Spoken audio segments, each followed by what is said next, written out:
Ladies and gentlemen, welcome into your weekly dose of the NFL, where I react to the recent happenings in the National Football League. Guys, preseason week 1 is done. And the first thing I want to talk about, how about the first round QBs? This is a ranking of how the first round QBs performed. You've got I love Justin Fields. Justin Fields, number 1. Trey Lance. Trey Lance had a really weird game. The dude was 5 of 14, but for 128 yards and a touchdown, but got sacked 4 times. That was really surprising. Zach Wilson, kind of a low-key debut, decent. Mac Jones, they really didn't take the training wheels off of him. 19 pass attempts for only 87 yards. And then Trevor Lawrence. I didn't really think Trevor Lawrence was that bad. I watched a lot of Trevor Lawrence. And guys, the one thing that really struck me, especially with Justin Fields and Trey Lance, just their overall size. The girth of these guys is amazing. You know, no homo or anything, but these guys are built well. I mean, you look at Justin Fields, dude, he looks like he could be in his 3rd or 4th year in the NFL. That dude is a rock. Like, seriously, Google Justin Fields shirtless combined. That dude is built well. And I thought Trey Lance looked really well built too. These are rookies making their first debuts. Normally you see these guys go to the NFL, they look small, especially when they're rookies. That, you know, Trevor Lawrence is huge. He's so tall. Mac Jones and Zach Wilson, they looked a little bit small. But guys, in specifically, you look at just the girth of Justin Fields, Trey Lance, and then how tall Trevor Lawrence is. That really, really impressed me. Got another thing that happened, Tim Tebow got cut. Tim Tebow's debut, 16 snaps on offense, 0 snaps on special teams, 1 target, no catches. A ball coming his way that was caught by Tavon Austin instead. You know, I didn't know Tavon Austin went to the Jaguars. Good pickup for them. And an attempted block that went viral. We all saw the block. Tim Tebow now gets cut. I would have liked them to at least throw Tebow a few more passes. It would have been fun. But that whole thing with Tim Tebow, the charade, we all saw the block. We all understand it, is done. Now, this is just disturbing. It looks like Andy Dalton got surgery to become black. But apparently the top of it is Christian McCaffrey's hair. The bottom is Tyler Boyd. I mean, you can see the 83. And then the middle there is Antonio Brown. It's just, whenever they do that, it's so weird. It's so weird. The Saints decided to sign Kevin White. They're desperate for receiver help. It's crazy how many busts we completely forget about. We remember Kevin White, the 7th overall pick by the Bears out of West Virginia. I'm not even sure he caught a touchdown pass for the Bears. I know he caught a Hail Mary right near the end zone, but didn't get in. But dude, Kevin White was such an extreme bust. Like, there's so many busts in the NFL we forget about. Of course, we always remember the quarterback bust, but that dude was legit the 7th overall pick, and he caught like 10 passes in his career. It's crazy to me. Myles Garrett looks like he wants to fight Logan Paul. I would love to see this fight. Imagine if Logan Paul beat Myles Garrett, dude. I would pay money to see Logan Paul fight Myles Garrett in a ring, no doubt. 2021 season predictions. Yeah, this was a really messed up list when I saw this. I mean, number 1, the Saints with Taysom Hill and Jameis, they're not winning 14 games. They might win 11, maybe 12, but they're not winning 14 games. And they have way too many teams winning 4 or less. You got to remember, this is a 17-game season. There's no, I can't see the Broncos winning any less than 5 games. I know the quarterback situation isn't good, but they've just got too much of a too talented team. You know, the Falcons will probably win 5 or 6 games. I just thought this list was just not very good. I mean, the 11-13 wins. I do agree that I don't think Tampa Bay. Everyone does this every year with the team that won the Super Bowl the year before. Everyone did this with the Chiefs last year. It's just like everyone expects them to like go undefeated. Like, there's no way Tampa Bay is going undefeated. There's no way they're winning 15 or 16 games. My guess is they'll probably go 12-5, maybe 11-6, make the playoffs. But Tampa Bay's not going 17-0, guys. They're not going 16-1. Okay, they're just not built like that. All right, so people need to get that out of their heads. I just wanted to show everybody how crazy of a start Patrick Mahomes has gotten off to. I was looking on Football Reference, and I came across Patrick Mahomes' numbers to start his career. His career record, he started 46 games in the NFL. 38-8. His overall career QBR is crazy. His passer rating is crazy. Touchdowns and interceptions. He already has an MVP. He's already been in 2 Super Bowls. He already has a ring. We could very easily be looking at the GOAT in Patrick Mahomes. I know it's early. I understand. But what this dude is doing at this young of an age, and then you have to think he's locked into Kansas City for the next 5 or 6 years, and you look at the skill position talent around him, along with him evolving his game. Guys, Patrick Mahomes, like, right now, I think Aaron Rodgers is statistically the best quarterback ever. Obviously, you can argue Brady's the GOAT. He has the rings. If you want to say Brady's the GOAT, I'm not going to argue with you. But statistically, right now, I think Aaron Rodgers, based on QBR, based on touchdown-interception ratio, overall passer rating, is the best. But I think Patrick Mahomes is just going to blow him out of the water. Now, it's also easier. You know, Patrick Mahomes is coming into the league where it's easier. But just, dude, I was looking at his numbers. He started 46 games. His career record is 38-8. And it's hard to see him, you know, not winning 13 or 14 games this year. Like, Patrick Mahomes, this could be... He very easily, if he gets 3 or 4 rings along with 5 or 6 MVPs, very easily could be the GOAT. Very easily. He already has an MVP. I don't know how old he is. 24 maybe? He's so young and he's in such a good situation right now. It's crazy. Let this sink in. So this is just a funny little fact that I found in first career 13 starts. You've got Mahomes, Andrew Luck, and Nick Mullins. And yes, that is true. Obviously, it's an arbitrary cutoff, just your first 14 or 13 starts, but it is funny that Nick Mullins is 3rd overall, right up there with Andrew Luck and Patrick Mahomes. I'm sure people will pass him. This is a more passing league. Maybe Justin Fields, maybe Trevor Lawrence. I don't know, but I was shocked when I saw that, but then it makes sense. You use an arbitrary cutoff like 13 career starts. Nick Mullins really hasn't been that bad, and it was just funny to see that. Top 10 selling jerseys in 2011. I was actually shocked Tim Tebow wasn't first on this list. Due to his Christianity, due to Tebow time breaking into the NFL, I thought that was funny. How about Miles Austin, dude? Cowboys fans or something. Miles Austin breaks the top 10.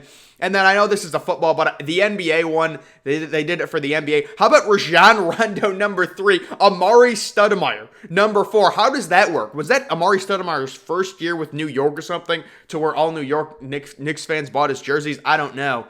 Offensive Rookie of the Year odds. This is always interesting to look at. You've got Trevor Lawrence, who is definitely guaranteed to start week 1. Sitting with the best odds, Najee Harris, Justin Fields, Trey Lance, all bunched together. Kyle Pitts is there, Zach Wilson. I honestly think the best value is probably Jamar Chase. I love that he's paired with Joe Burrow. I think people are underrating him. I know there's been reports that Joe Burrow is a little shell-shocked after that injury. He struggled in camp. There's actually been reports that Jamar Chase has struggled in camp. I think that's just ridiculous. So I think Jamar Chase plus 1,400 could be really good value. Mac Jones probably, will not start the season as the starter. We should see Cam Newton start the season as a starter. We'll see how well he does, but I would guess Mac Jones would get some playing time later in the year. Zach Wilson, decent value. Justin Fields, I think the expectation with Justin Fields is he will start by week 3 or week 4. I mean, Andy Dalton was like, oh, it's still my time. Like, look at this quote. Justin's going to have his time. He's going to have a great career, but right now it's my time. Andy, look at what you did last year with the Cowboys. You had CeeDee Lamb, you had Amari Cooper. You were terrible. You're a washed-up quarterback. I love that you're a ginger. That's great. We love it. But Andy Dalton's like, it's my time. You literally had a great opportunity last year in Dallas, and it was pathetic. I mean, you looked like a barely a good backup quarterback. You know, Andy Dalton, he's a good veteran presence, but I would say Justin Fields starts by week 4 at the latest. At the latest. We saw his debut. It was good, guys. I mean, it's a preseason week 1. It is what it is, 14-20. You know, Justin Fields. The one thing, again, I'll say, look at Justin Fields. Look at how he's built, guys. Oh, he's built so well. It's crazy. I've never seen anything like it. But again, guys, looking at this list, Jamar Chase has really good value odds. Who I actually think is going to win it, I think Justin Fields is going to win it personally.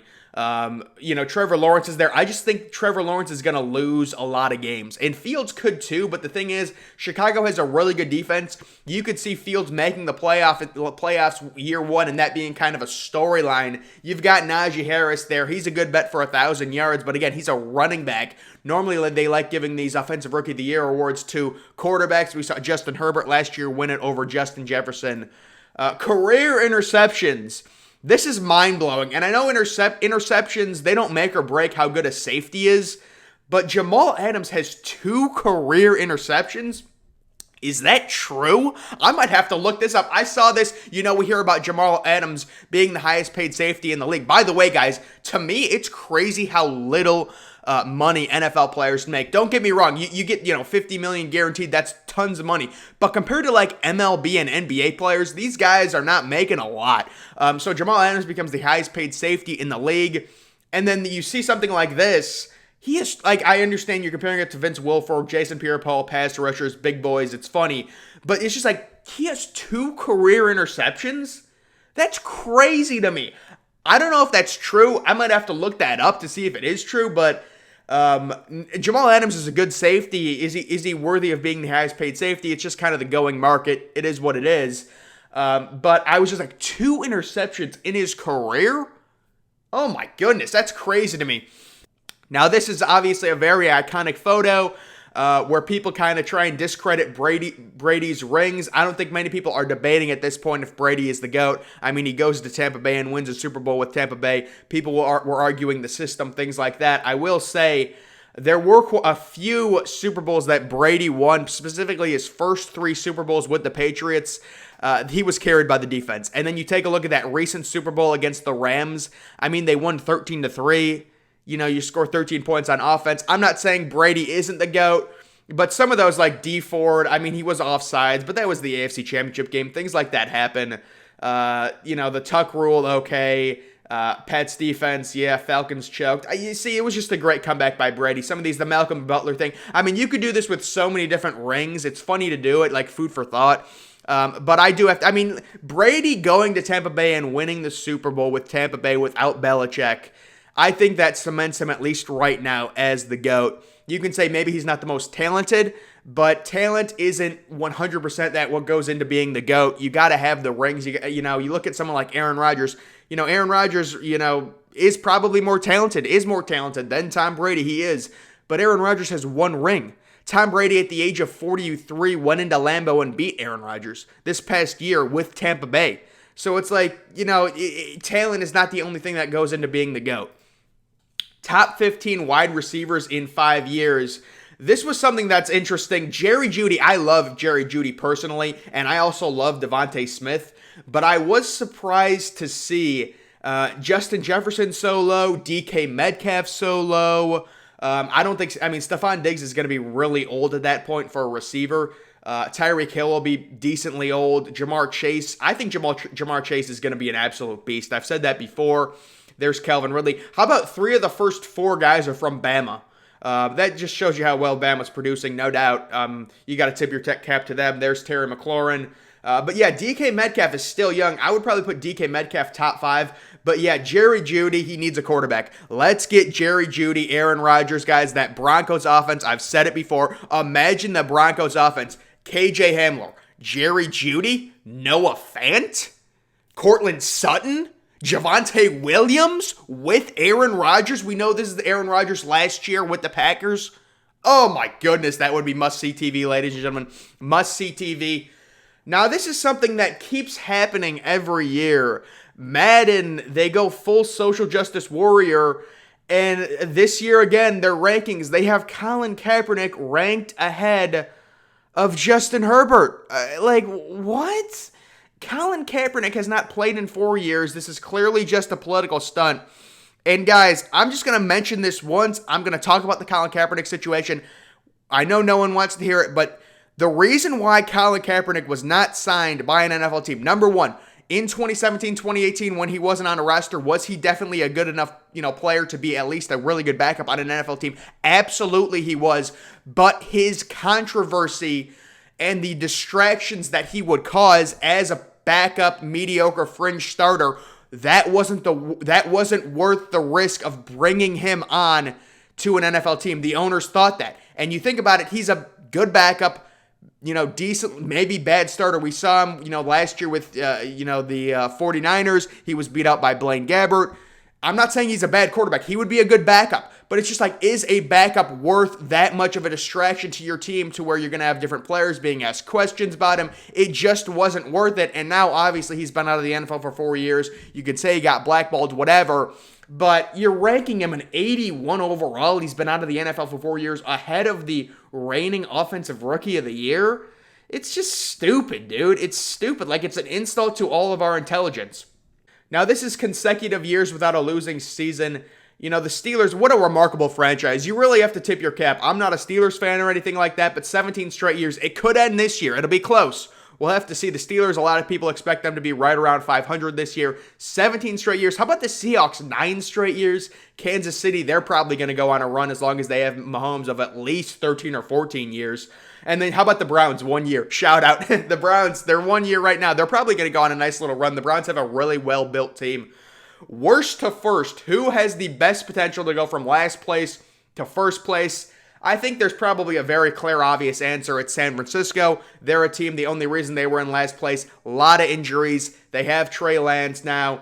I know he's a rookie, but, you know, they got Nick Bosa back. They've got a really good defense. They're a clear and obvious team to go from worst to first. Maybe the Eagles if Jalen Hurts catches lightning in a bottle, but I do think the Cowboys will be winning that division. I just thought that was cool to see. Guys, that is going to do it for your weekly dose of NFL. Every single week I'm going to be doing one of these throughout the season. It's probably going to expand a little bit. The videos are probably going to get longer because I'll have to digest the games, but it's just once a week, me talking about random cool stuff in the NFL. Preseason week 2 this week. Justin Fields had a little bit of a groin issue. He's good to go, guys. I just saw an update today on ESPN. He's apparently playing week 2 of the preseason. Let's go, ladies and gentlemen. That's going to do it for this video. Make sure you're following me on Twitter. Links to that's always in the description. Guys, I am, of course, the Depressed Ginger.